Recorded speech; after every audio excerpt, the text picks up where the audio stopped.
Connected.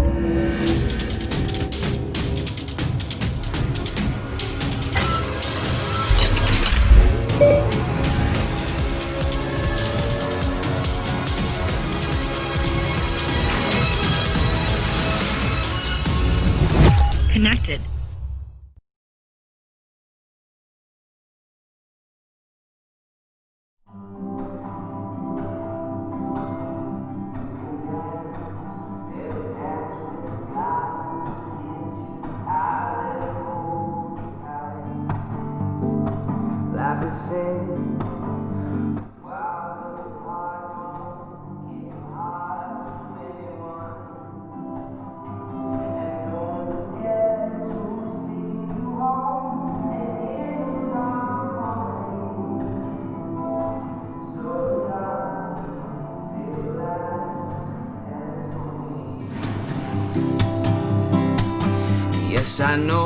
Je me suis souvent demandé ce qui faisait un voyage réussi.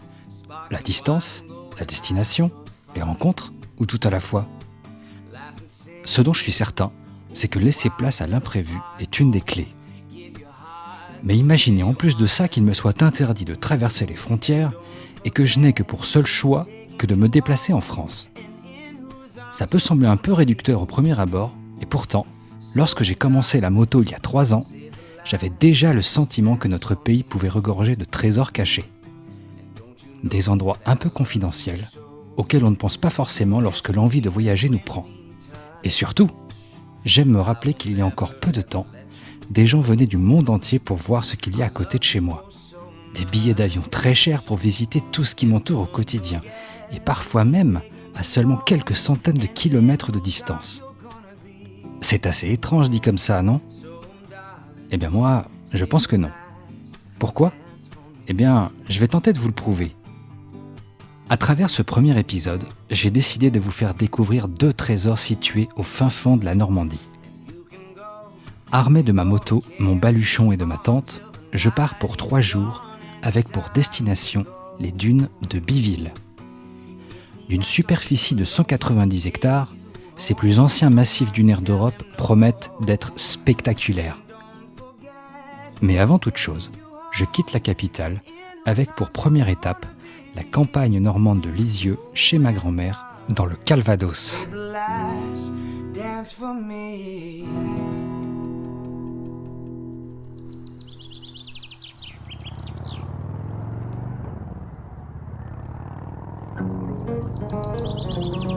Alors que les voitures et la folie citadine se faisaient de plus en plus rares, les premières routes de campagne pointent le bout de leur nez.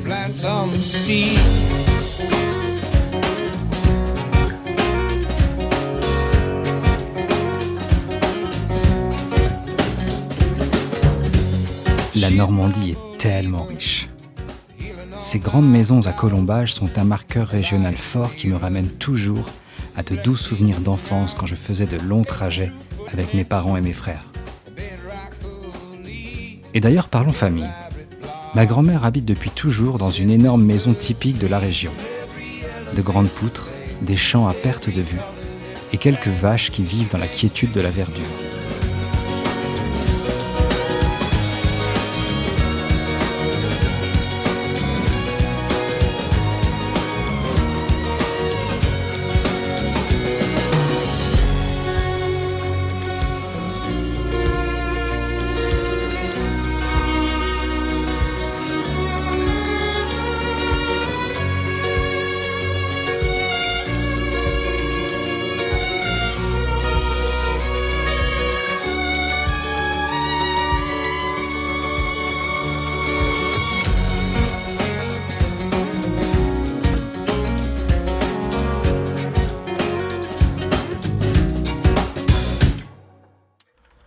Non loin de chez ma grand-mère se trouve un monument incontournable. Élevé en l'honneur de Sainte Thérèse de l'Enfant Jésus peu de temps après sa canonisation, la basilique de Lisieux est un édifice imposant de style néo-byzantin. Inspiré du Sacré-Cœur de Montmartre et d'une hauteur de 97 mètres, sa construction a débuté en 1929 et sa consécration eut lieu en 1954. Aujourd'hui, l'édifice accueille plus de 600 000 visiteurs par an. Si vous passez par Lisieux, je vous encourage fortement à aller visiter cette superbe page de l'histoire normande.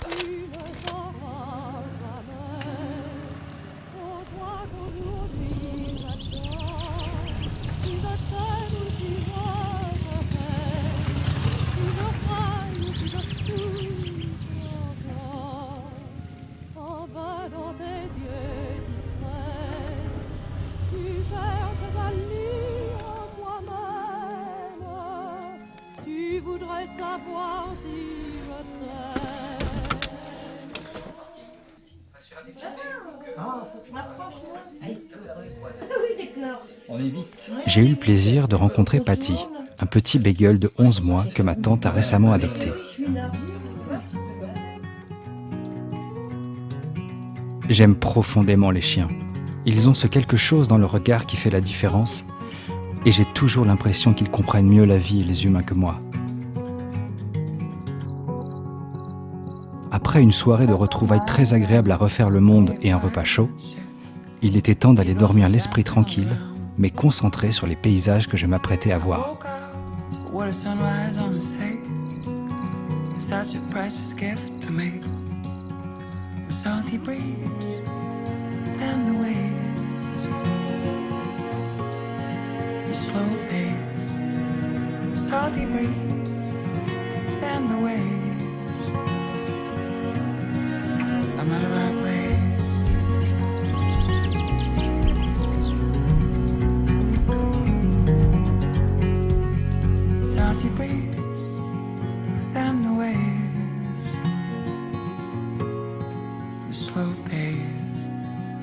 Salty breeze and the waves, I'm at the right place.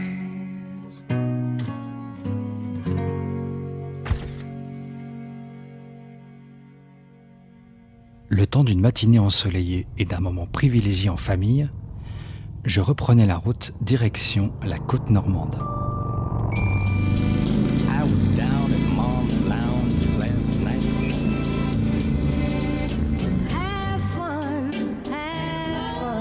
Sur mon chemin, j'ai pu découvrir la petite ville de Cabourg, dont je ne connaissais que le nom. Peuplée de seulement 3600 habitants et située au bord de la mer, cette commune dévoile une architecture somptueuse que l'on croirait parfois sortie d'un film de Walt Disney. Le soleil était radieux et le ciel était d'un bleu profond. Mais avant de reprendre la route, et comme je suis gourmand, j'en profite pour faire une petite pause régressive.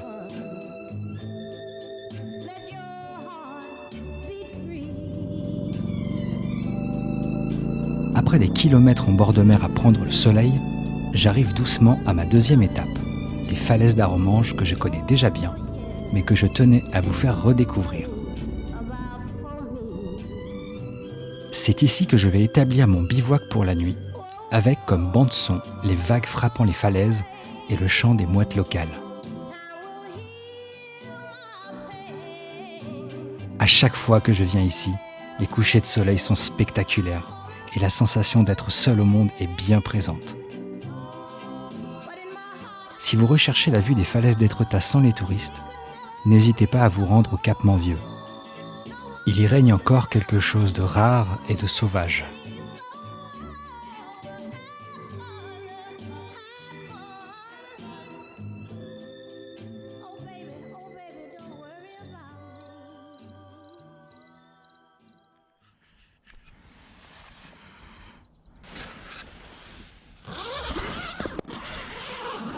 Après une nuit bien froide, j'ai eu le plaisir de découvrir un panorama exceptionnel.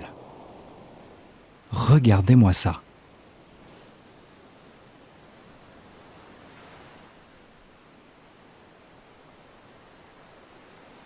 La sensation d'être privilégié n'a jamais été aussi forte. Et je suis plus convaincu que jamais de la richesse de nos paysages.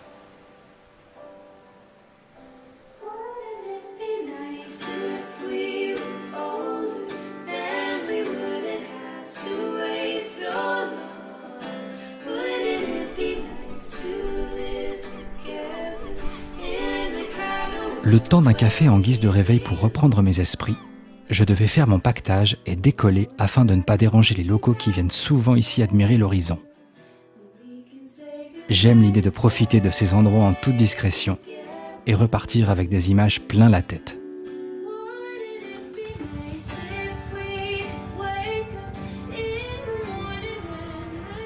Quoi qu'il en soit, il est temps de reprendre la route de la côte, avec le temps qui est plus qu'au rendez-vous.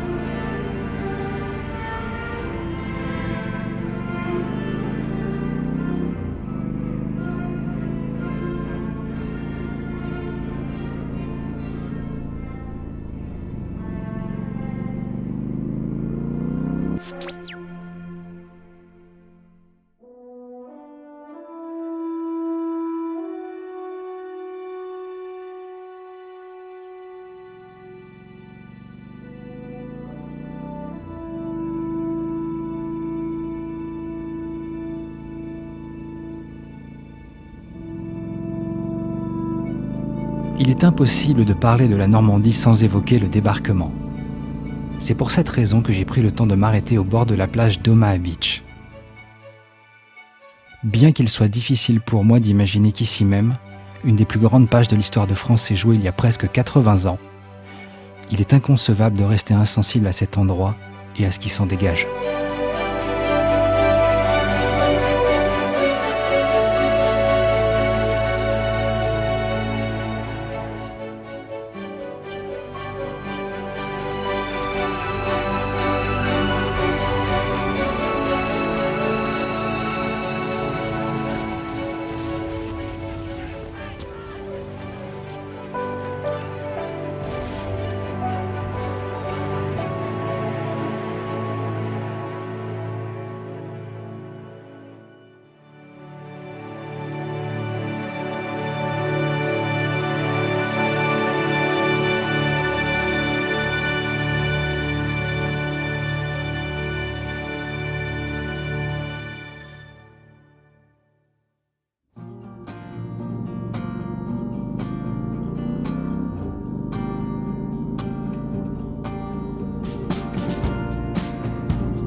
80 km plus loin, à Saint-Val-à-Hougue, alors que je venais de me garer pour boire un coup, j'étais abordé par Thomas et Paolo, 13 et 14 ans.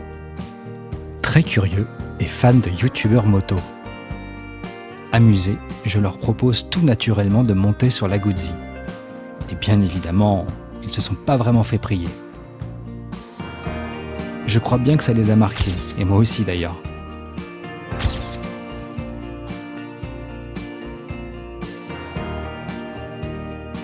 La chaleur pesante, et avant de prendre la direction des dunes de Biville, je fais un crochet par le parc naturel régional du Cotentin.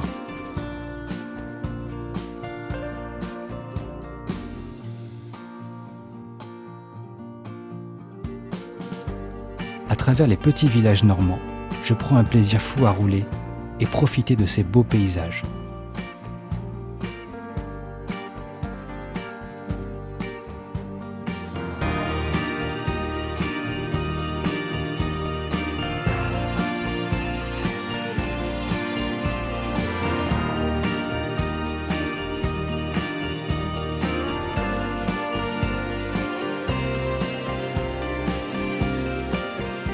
Mais alors que les derniers kilomètres arrivaient déjà, j'étais de plus en plus proche de Biville et sur le point de découvrir un spectacle que j'avais alors complètement sous-estimé.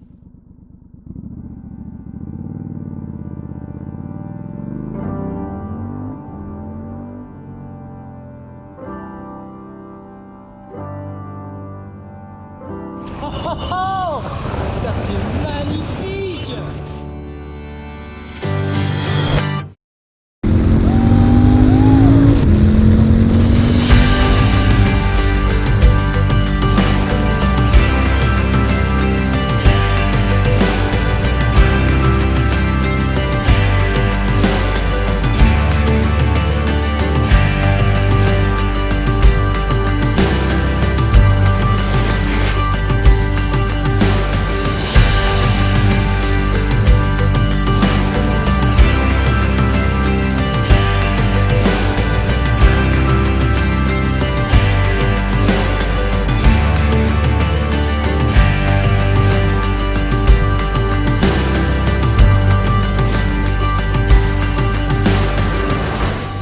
je n'aurais jamais imaginé voir quelque chose comme ça en France. Je me rends compte une fois de plus de la chance que j'ai et que j'ai trop longtemps ignoré ce qu'il y avait à seulement quelques centaines de kilomètres de chez moi. La Normandie a et aura toujours une place à part dans ma vie. Pas seulement pour ses incroyables paysages et sa richesse, mais parce qu'elle est liée à l'histoire de ma famille.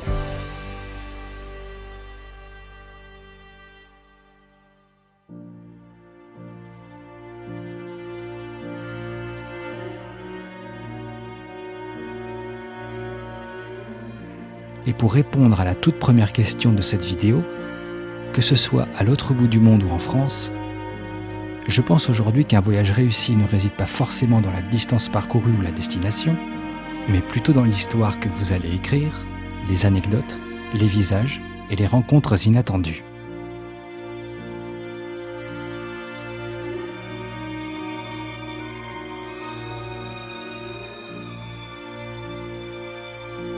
Laisser place à l'imprévu est certainement la meilleure chose que j'ai pu faire. Alors prenez votre moto, roulez et laissez des inconnus entrer dans votre vie l'espace d'un instant. Cela créera, j'en suis convaincu, vos meilleurs souvenirs de voyage. Bon et alors, quand est-ce qu'on repart ?